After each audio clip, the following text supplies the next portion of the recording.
happens.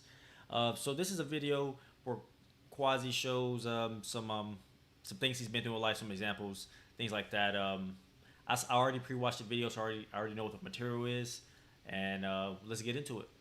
And drop down below how you feel about this content. In the year 1920, a theory of quantum physics arose that shook the world forever. This theory was Niels Bohr and Werner Heisenberg's Copenhagen interpretation. It suggests that a quantum system remains in a superposition of states, i.e. existing in all possible states at once until it's observed or measured. And upon measurement, the wave function collapses and the system settles into one definitive state. Something interesting happened 37 years later.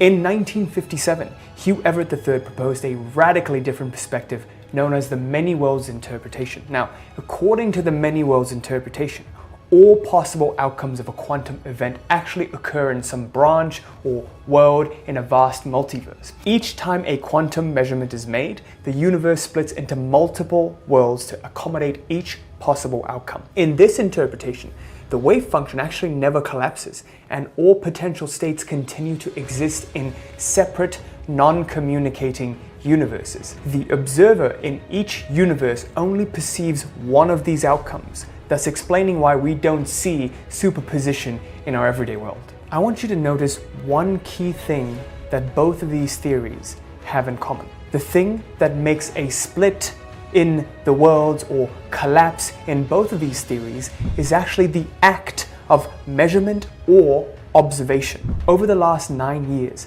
after deeply studying quantum phenomena, ancient yogis, Buddhists, Sufists, monks, this one word always kept popping up: observation. In order to observe something, we must give it our attention. What I've discovered is that when we can correctly attribute the right kind of attention, we're able to manifest the desired quantum event in our very lives. In this video, I'm going. Quick pause. Have you ever heard anybody mention that before? Anybody have any questions? And if so, drop down below what they said about it and what you think about that specific thing. I'm going to share with you how you can use your attention to create the reality that you want, and why learning how to direct your attention is the most powerful thing you can do as a reality creator. So with that, let's get started. So now, let's get to understanding how our attention actually dictates the version of reality that gets manifested. In order to understand that, we have to understand how energy flows. Anytime you're feeling stuck in your life, you feel like you've been working towards something and it just hasn't been happening, or similar situations keep arising, same revenue roller coaster, same relationships you keep attracting, what you have to understand is somewhere there is stuck energy, okay? If energy cannot flow, which is what needs to happen with energy, it gets stagnant. And when it gets stagnant, we experience the same circumstance. But what directs the flow of energy? Attention. If you've ever felt like you've lived in the same life over again, or like last year the same thing happened around the same time, then you probably are stuck. That's one easy, quick way to know to really tell if you're stuck or not. Wherever attention goes, energy flows. Our focus and our attention determines where energy flows. What most people don't know is that the nature of our attention, there are two main types of attention that we possess. There is what's called polar attention and non-polar attention. Polar attention has the power to attract and repel reality. Let's get rid of the repel part and focus solely on the attract part, because they're one and the same. Okay, any problem flipped to its side becomes the solution. Two different sides of the same coin. If I'm attracting something, I'm repelling something else. That's what polar attention does. Non-polar attention is completely neutral. It has the power to dissolve reality. Now, in terms of quantum events manifesting into our lives, let's look at, with a diagram, what this could mean. If we have two types of polar attentions, the positive attention and the negative attention. When we think positively about something, life doesn't care about the real nature of our attention. It cares about the content. If I hate bills and I hate losing money, I'm going to get more of the event of losing money and bills. If I love making money and I love growing, then I will get more of the thing that I love, growing and making more money.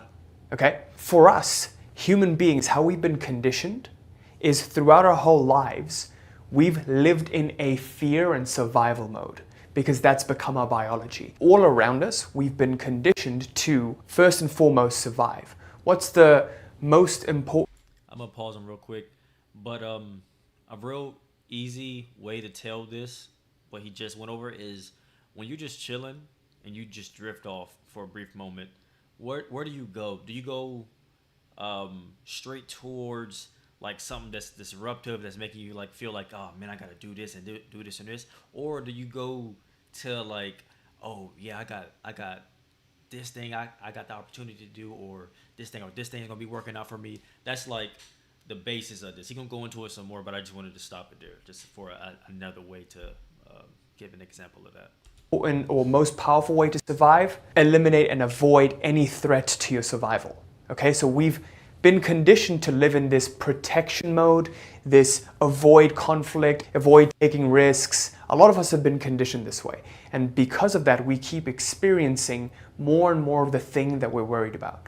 So just think about what you see on the news, think about what you read on social media, and think about why there's more fear-mongering than anything else going on. That's what others can hook onto, the pendulums, all of the societal conditioning around us. That's how they can manipulate us and influence us, when they can hook onto our fears. In fear, anger, and pride, we can be moved into action the most effectively. Please take a moment to reflect on that. There's so many prideful people who are ready to go to war to protect the thing that they love, and they're so proud of it, right? While that's great, it makes them blind to what's really going on. And it's very, very easy to get someone to do a certain desired type of action when they're angry. And it's very easy to make someone do a certain kind of action when they're fearful. So fear, anger, and pride is what society keeps us stuck in, keeps our attention focused on, which makes us do things that we don't necessarily want to do. So for most people, they keep experiencing the same relationships over and over because they keep holding on to this trauma from the past. Their attention is more focused on avoiding the kind of relationships they've had, which is why they keep attracting that same kind of relationship, the same kind of partner. Most people get Have you ever said, dang, I don't want to talk to nobody like that again, and then the next day you met somebody who you were just talking about, who you just said, oh man, I just really just didn't want to meet somebody like that again. You kind of really like brought that on yourself. Traumatized by an event and they're afraid. They haven't processed that event properly, which is where neutral attention or non-polar attention comes in. We're going to talk about this in a second. But for now, you have to understand there's two different types of attention, positive and negative. Life only cares about the content of our attention, what we're giving more attention to. If we have a reality in which this is our current situation and we're presented with a juncture in our life path. Let's say it's a important business decision that you have to make, or a challenge comes up in your business regarding an employee or whatever it may be. If we choose to positively perceive it and the content of our positive attention is, hey, somehow this will help me grow, then the lifeline will shift to a more positive lifeline. I got you. See how the last scenario I just gave you? Well, you just brought another person like that in your life, and then you become aware, like, dang, that stuff I was just learning about, dang, that really just happened. Man, I don't want to do that again. So now you're like, oh, dang, so like I know I can do something. So now it's cool. Now it's positive. So now, but you also have a relationship with other stuff. And now, you know, it's not like I'm always thinking about like, now I don't want to attract this other person I don't like. Now I'm thinking about how, like, dang, I just learned I can do something cool. And now I can get more of me learning more about how cool I am. You feel me? So that more of that thing that you feel positively about will manifest. On the other hand, if we feel negatively about it and we think, oh no, this is something that's bad, well, that bad thing will happen. So you see what's happening here? We feel positively and our mind perceives the content to be positive. We feel negatively and our mind perceives a content to be negative. Let's say something unfortunate happens to you. Let's say you get a bill or you get like a very big tax bill. Immediately you're like, oh, this is bad. If this happened, that means something worse or terrible will happen. How do you know that? You're just assuming that because you've become fearful. It's make you become fearful. When we have a feeling, we try to justify the presence of that feeling by thinking about other things that potentially could make this fear stronger. Why do we do that? We're feeling creatures. When we feel something, we feel alive, therefore we survive. That is our biological conditioning. When we are in a state of fearfulness, we start to spew up all of these things that could potentially happen. Oh no, now that could go wrong and something else could go wrong. Oh no, what if this big tax bill means I can't pay my business expenses and I can't pay my rent, or I can't pay like my employees? What if all of these things happen? That's when you go into a spiral, because now this negative attention starts to influence the content of your attention. I hope this is making sense. If you have any questions, just let me know below. The key thing is it has to have a correspondence of heart and mind. When you feel negatively in your heart, the mind immediately spews up negative things, which then makes it manifest, which makes you shift into a corresponding lifeline where more of that negative thing will happen. But here's what's crucial. This is non-polar neutral attention. If we perceive something that's happened to us with non-polar and neutral attention, it simply comes into our lives and passes. It has no power over us. So let's say in this unfortunate circumstance where you got hit with a big tax bill, you simply looked at it and you accepted it, and you had neither positive. Boom, back to our scenario from earlier. You seen that person, but I didn't even hit you with the precursor. You saw him, right? It was another replay of the person you didn't like, right? You walked into him, but you didn't say, I got something I didn't like. You said, I just figured out I could do something cool. That's how you displace yourself from that other personality, them other feelings. Now you over here. You with us. We chilling. We cool over here. We just found out we can do something cool. Now we can learn together. You feel me? You don't gotta be over there with them. They over there like, dang. Well, now I might be nervous. I don't know. Like, is it okay that something like this can happen? Oh my God, now I gotta overthink the entire thing and make it into something that is not, when it could just be something cool that we just know how to do. Nor negative about it. You would still continue on that same life path that you were before. Nothing would really change. It would dissolve itself. For most people, they resist their past traumas and their fears by attributing negative attention to it. Think about how this happens. Whenever something has happened to us in the past that we don't like, we try to run away from it because the feelings are too strong and we don't know how to handle it. So when we run away, what are we essentially doing? We're resisting it. Whatever you resist persists. You give it force, it has a counter force back onto you. So we spend our whole lives resisting all of the things that have happened in the past that we don't like. And we live from that place of trauma. And because of that, situations that affirm that trauma keep coming up. So an example that I can give you was bullying. For my whole life, I used to tell myself, oh, I'm this way because I got bullied. I'm justifying my shortcomings because I was bullied as a kid. But then I realized what was happening and I flipped the script. And I said, you know what? Maybe this bullying was good for me. Immediately shifted positive lifelines. I started to go to the gym and work out.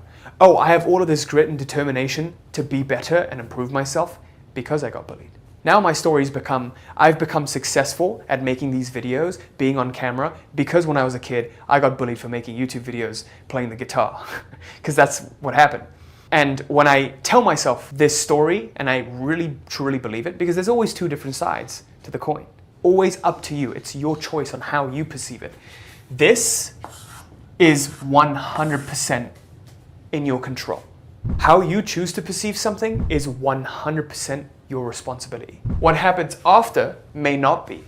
But if you can choose your attention, I can tell you what happens after is going to correspond with that attention. Now that you hopefully understand this, let's talk about how to use this to effectively create reality. I'm going to give you another concrete example to help you fully understand how I've used this in my personal life and why this is actually one of the most powerful things you can do. When I got started in this journey, my dream was to quit my 9-to-5, my full-time job, and get into a business and become an entrepreneur because I wanted time and financial freedom. Okay, that was my main thing.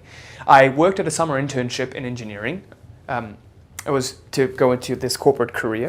Every time I went in there, I literally saw people wanting to kill themselves. Like they wanted to stick their arms in the machines to get workers' comp so they didn't have to work there anymore. And that environment was so horrible. It was like a factory. And there were a lot of machines and it was really dark and you had to wake up at 4 a.m. to get to work by 6. It was quite far away from me. And I was like, I can't spend the next 40 years of my life doing this. This is no way to live. This is worse than prison. Okay, maybe not worse than prison, but it's kind of like prison. I then set a goal that, hey, I would by January 1st or like by May 2019, I had to make a certain amount. Told myself I want to make 5K a month because that's the income that I was getting from my internship. They offered me a full-time role after I graduate at 5K a month. And I told my parents, hey, if I can make 5K a month by myself after I graduate college, you can't give me shit for pursuing my own path. And brown parents are like, you know, they're in the struggle mentality, the work hard, the 9-to-5 mentality. So they were like, oh, like you're going to do that. What, by fucking making YouTube videos online on your computer? No, you have to fight and struggle to earn your place under the sun. I took it as a challenge and I started on this journey. And in January, I went all in. January of 2019, I went all in. And you can look back at my YouTube videos. And when I tried to go all in, at first there was some momentum and I remember signing my first client and my first coaching client. You know, 1 month I did 3K, which is getting pretty close. But then May of 2019 came by. And up until then, I was in this struggle mindset. I was always in this fear. My attention was always sucked in by the fear of failing and the fear of not, you know, performing and proving to my parents that I could do it. And by then, by May, I'd already made the decision that I wasn't going to go into the job.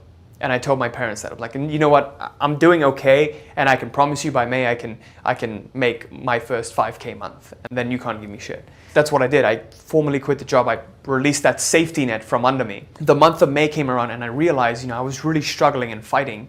But that's when the pressure was at an all-time high. I wanted to avoid failure like hell.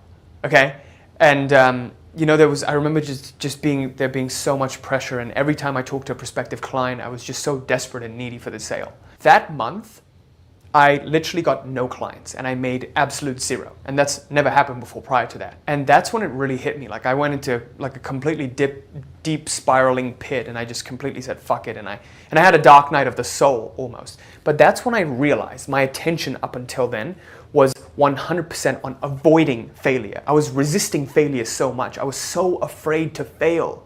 Every single resource I had within me, internal resource, my energy, my attention, my time, was on avoiding failure and resisting that anxiety that I had. To help with this right now, think of one time in your life where you wanted to do something so bad, but it always felt like you just couldn't do it. And then I want you to also think about what was it? What about that?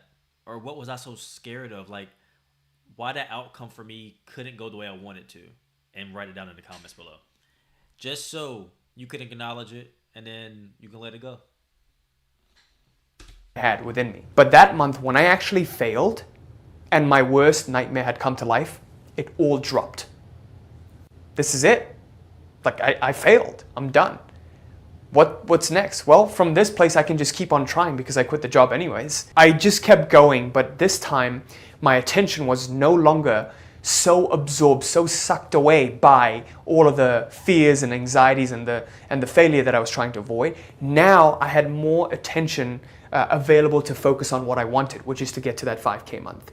Literally June of 2019, I had my first ever 8K month. I made my first ever $8,000 in 1 month in June. In July, I made my first 12K month.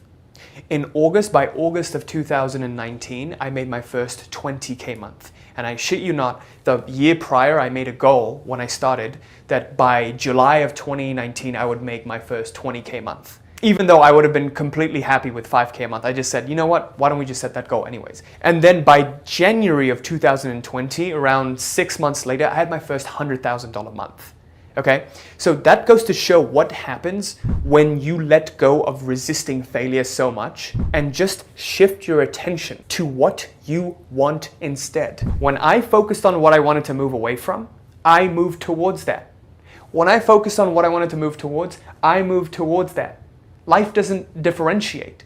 Positive and negative attention are polar. They have attractive qualities. They just attract realities. Okay, you have to remember that. Most people are more afraid of failing than they love to succeed. They're more afraid to lose money than they love making money.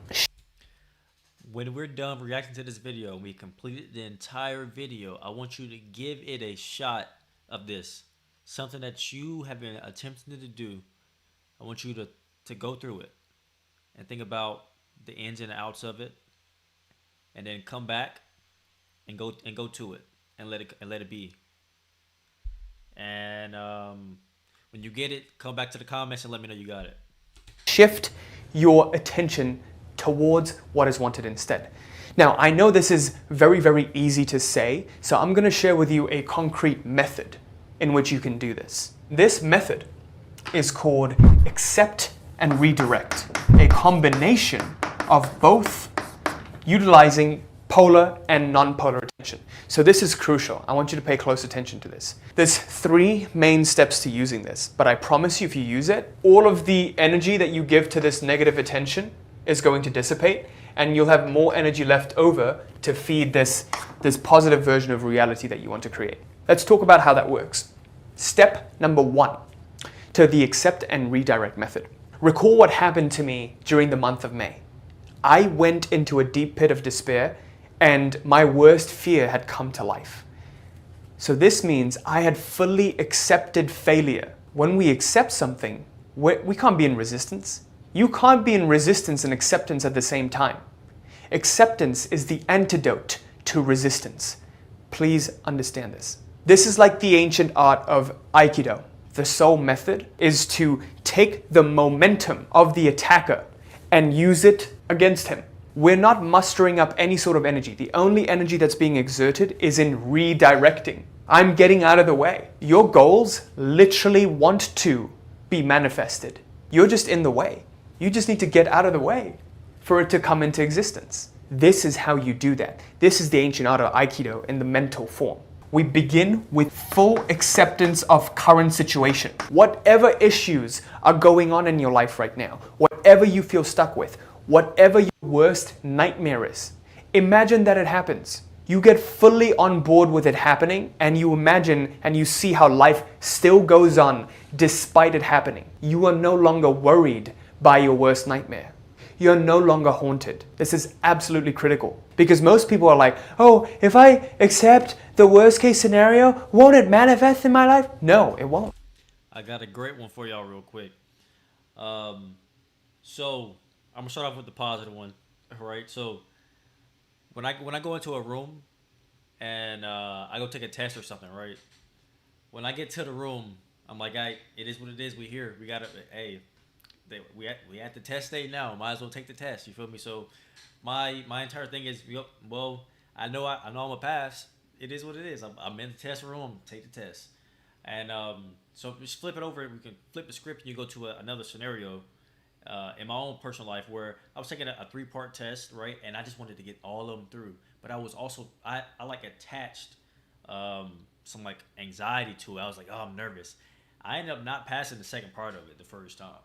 I was like, oh man, but I immediately knew I sold myself. That's what I immediately knew. As soon as I checked my test and I was like, I didn't pass. I was like, it was me. It's me. I knew for a fact it was me. I didn't pass the test the way I should have because I'm in there being anxious for no reason. But as soon as I realized, I was like, man, I'm in here being anxious for no reason. I've been studying for this test already, bro. As soon as I walk in the room, I got back to my normal self. I just wanted that so bad. And sometimes when you want something so bad, you get in your own way. And that's in this way, you can acknowledge that you are in your own way. Instead of having to fail to acknowledge that, you can step up earlier and be like, yo, I'm in my way. I can step out of my way. You can be proactive instead of reactive. You feel me? And step out the way. You can just go ahead and just smooth sell it. You don't even never have to have the little failure part. You don't even have to have the failure part. It's not necessary. You can just be like, oh, shit. Door opens like a gate. You driving through the gate. It's a mechanical gate unit. We gotta slow down. It's already open. Somebody already hit the button for you. You just driving straight through. But one of the most known ways, and seems like from most of the things that I find on the internet, is people fail or they are out of here And then they come to realization that it don't have to be like that. When you can be proactive and realize that it don't have to be like that ever in the first place. You don't have to almost be out of here. You don't have to fail. You don't have to do none of that. Now, all that stuff is a real thing. That stuff can happen. But do you have to? No, you don't. And yeah, dang, that was way longer than it was supposed to be. I'm sorry. Quite the contrary. If you accept the worst case scenario, you're no longer giving it the energy of your resistance. If that's the case, you're no longer feeding it. But if you keep resisting it, you keep feeding it, it's more likely to happen in your life because you keep feeding it. But if you simply accept it and you get out of the way, this is where neutral attention gets used. Acceptance is neutral attention. In order to make a change in any area of our lives, it has to begin with acceptance. Full, utter, complete acceptance of this current moment. We cannot change the current moment. No matter how hard you try, you cannot change right now because the present is continually becoming past. By the time you catch it, it's already become past. There is no way to change this present moment. What you can do, what is in your power, is to choose what you would like instead in that next moment. This is where it gets interesting. Step number 2. After you accept this current moment and all of the problems, and you follow that track of thinking to what the worst case scenario would be. Hey, I'm making 2K a month. What if the next month I just made absolute zero? That's my worst fear. That's the worst version of this current setback. So think about what the worst version of the current setback is. If it could get worse, what's the worst that could possibly happen? You'll probably always arrive at death. But that's probably the most unlikely thing to happen because we try to trick ourselves into believing if my business dies, I die. We become attached. We become identified with the things that we do. Get to the worst case scenario and get into complete acceptance of it. That way you drop all importance. Step number 2 is perceive how this unfortunate or this mishap could potentially be a blessing in disguise. Any event that happens is a neutral event. We give it positive, negative, or neutral energy by the nature of our attention. Instead of looking at it as, oh shit, this is bad, we look at it as, hey, how could this potentially be an advantage? How could this potentially be good? Right now in our lives, my wife and I were going through a real tough time with real estate. So we signed a contract and we're about to close, and all of a sudden the seller's not responding, and the seller's agent isn't responding. We assumed they got a higher offer and they want to back out, but we don't want to take it to litigation, take it to court, because that's again 3 more months and that's just causing more problems. We could just cut our losses and back out. That's what's happening right now. I look at it as this event that happened. We invested so much time and so much energy. My wife was so excited to get the house. How could this be a blessing in disguise? Maybe if we got into the house, something bad would have happened. Maybe there's something bad about the area that God, the universe, is preventing us from experiencing. Maybe there's a better house for us. Maybe there's a reason this happened. Have you ever considered that? Like any event that happens in your life, maybe this is happening for a reason. If you didn't miss that bus could have crashed or something bad would have happened, and the universe is trying to protect you from it. How do you know it all? This is easier to do, by the way, once you've already gotten to a state of acceptance. If you're in that state where the wound is fresh and something bad literally just happened, don't expect yourself to look for blessings in disguise. Just get to a point of accepting, okay, and getting to terms that this really just happened. And once you get to a more neutral point, then you can start to look at how could this potentially be positive. And then the step is continually redirecting our attention to what is wanted instead. If I could be in a place of full equanimity and full acceptance, now I have my attention freed up to fully choose what's wanted instead. Oh, this house isn't working out. What do we want?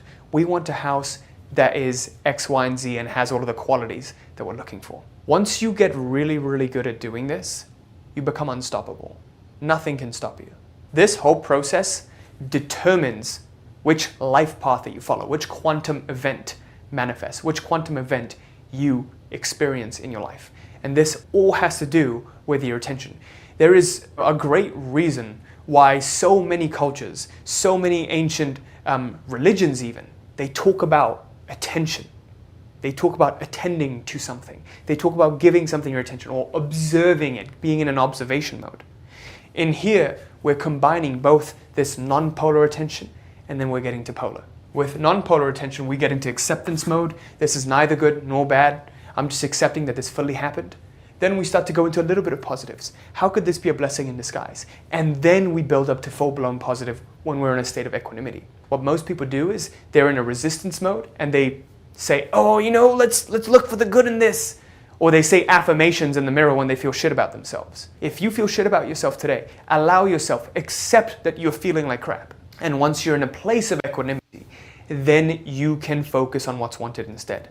But if you try to huff and puff your chest and try to suppress or hide or repress what you're feeling, it is going to haunt you back in the future at some time. Then that affirmation, that thing that you're doing becomes a form of resistance. You're resisting feeling something by saying the affirmation. That's what's happening. So, this 3-step method, continually applied, has the power to completely change your life. If you want to take this deeper, I've made a short movie around 29 minutes long on the art of reality creation. The very things that helped me in my journey from nothing to making 7 figures consistently. And it all had to do with me learning how to properly direct my attention, understand the mirror principle, and understand how to shift my identity. I talk about all of these 3 main things in that movie in complete depth. So what you can do is, if you're an entrepreneur or if you're a business owner, if you're a professional and you're seeing that you're stuck at a certain revenue level, you're kind of at low 6 figures or high 5 figures in your business and you just want to take it to that next level, break through that revenue ceiling, this is going to be extremely helpful for you. Go to the pinned comments to access the link to that movie. Okay, so I'm looking forward to seeing you in the next page in the movie right now. Thanks. Okay, and if you guys want to go find that, you can go to Quazi's page. He is a cool dude, I think. Don't take my word for it, because I don't know him. I just have happened to watch some of his videos, and they have been aligned with where I am in life. That is it. That is it. But he seemed like a cool guy.